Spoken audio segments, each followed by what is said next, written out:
The Evolution of Cultural Norms, a case study of the age of consent from early ages to modern times. Cultural norms are the shared expectations and rules that guide behavior within a society.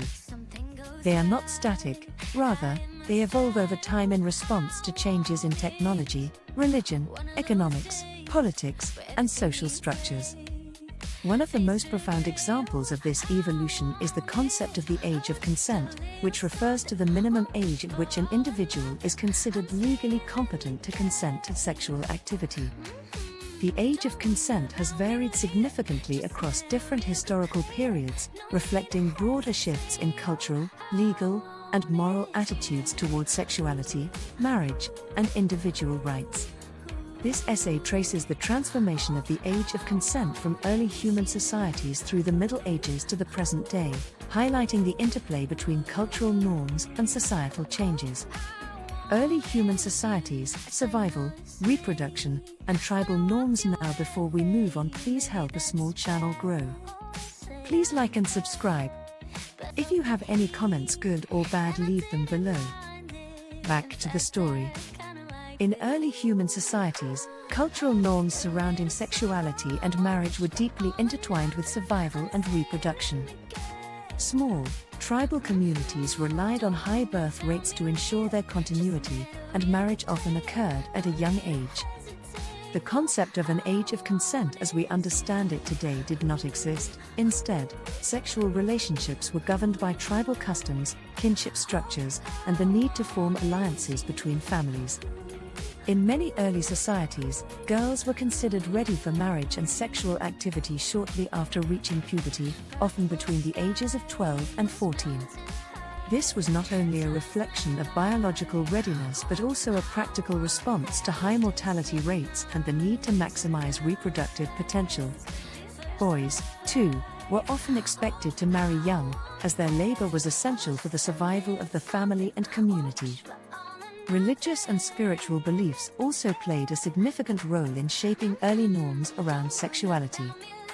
In some cultures, fertility rituals and early marriage were seen as ways to honor the gods and ensure the prosperity of the tribe.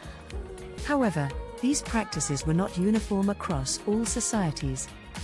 Some tribes placed greater emphasis on the consent of individuals, while others prioritized the interests of the family or community. The Middle Ages, religion, feudalism, and the codification of norms. The Middle Ages, approximately 500 to 1500 CE, marked a significant shift in cultural norms surrounding sexuality and the age of consent, largely due to the influence of religion and the feudal system. During this period, the Catholic Church became a dominant force in Europe, shaping laws and moral codes that governed sexual behavior. The Church's teachings emphasized chastity, monogamy, and the sanctity of marriage, which in turn influenced societal attitudes toward the age of consent. In medieval Europe, the age of consent was often tied to the concept of age of maturity, which was generally set at 12 for girls and 14 for boys. These ages were based on the belief that individuals were capable of understanding the consequences of their actions and could therefore consent to marriage and sexual relations. However, the reality was more complex. While the Church set these guidelines, local customs and feudal practices often diverged from official doctrine. For example, among the nobility, marriages were frequently arranged for political or economic reasons, and the age of the individuals involved was secondary to the benefits of the alliance. It was not uncommon for girls as young as 12 or 13 to be married to much older men. In contrast, among the peasantry, marriage often occurred later, as young people were needed to contribute to the household economy before starting families of their own. The Middle Ages also saw the beginnings of legal codification regarding the age of consent. Canon law, which governed the Church, set minimum ages for marriage and sexual activity, but enforcement was inconsistent. Moreover, the concept of consent was often overshadowed by the interests of families and communities, particularly in cases involving property or inheritance. The early modern period, Enlightenment, individual rights, and legal reform. The transition from the Middle Ages to the early modern period, 16th-18th centuries, brought significant changes in cultural norms, driven by the Renaissance, the Reformation, and the Enlightenment. These movements challenged traditional authority, including that of the Church, and emphasized the importance of individual rights, reason, and scientific inquiry. As a result, attitudes towards sexuality and the age of consent began to shift. During this period, the age of consent started to be viewed not just as a matter of biological maturity but also as a question of legal and moral responsibility. Enlightenment thinkers such as John Locke and Jean-Jacques Rousseau argued that individuals should have the right to make decisions about their own bodies and lives, including when to marry and engage in sexual activity. These ideas laid the groundwork for modern concepts of consent and autonomy. However, the application of these principles was uneven. In many parts of Europe, the age of consent remained low, often around 12 or 13, but there was growing recognition of the need to protect young people from exploitation. For example, in England, the age of consent was set at 12 by common law, but by the 18th century, there were increasing calls to raise it to 16 or higher. Similar debates took place in other countries, reflecting broader concerns about child labor, education, and the welfare of young people. The 19th and early 20th centuries, industrialization, reform, and the rise of childhood. The 19th and early 20th centuries witnessed profound changes in cultural norms surrounding the age of consent, driven by industrialization, urbanization, and social reform movements. As societies became more industrialized, the role of children shifted from economic contributors to dependents in need of protection and education. This new understanding of childhood as a distinct and vulnerable stage of life led to calls for stricter laws governing the age of consent. In many Western countries, the age of consent was raised significantly during this period. For example, in the United States, the age of consent varied by state but was generally between 10 and 12 in the early 19th century. By the late 19th century, however, reform movements led by women's rights activists and social reformers successfully pushed for higher ages, often 16 or 18. Similar changes occurred in Europe, where the age of consent was raised to 16 in countries such as France and Germany. These reforms were motivated by a combination of factors, including concerns about child prostitution, the spread of sexually transmitted diseases, and the exploitation of young women by older men.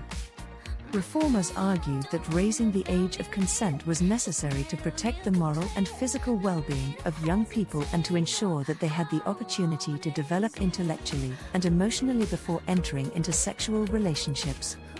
The late 20th and early 21st centuries, globalization, feminism, and ongoing debates in the late 20th and early 21st centuries, cultural norms surrounding the age of consent have continued to evolve, influenced by globalization, feminism, and advances in psychology and human rights.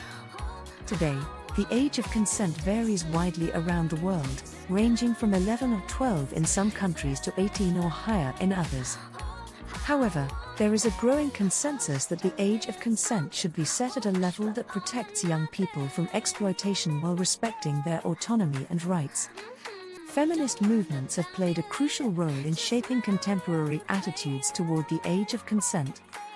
By challenging traditional gender roles and advocating for women's and girls' rights, feminists have helped to highlight the power dynamics inherent in sexual relationships and the need for laws that protect vulnerable individuals. At the same time, advances in psychology have deepened our understanding of adolescent development, emphasizing the importance of emotional and cognitive maturity in making informed decisions about sex.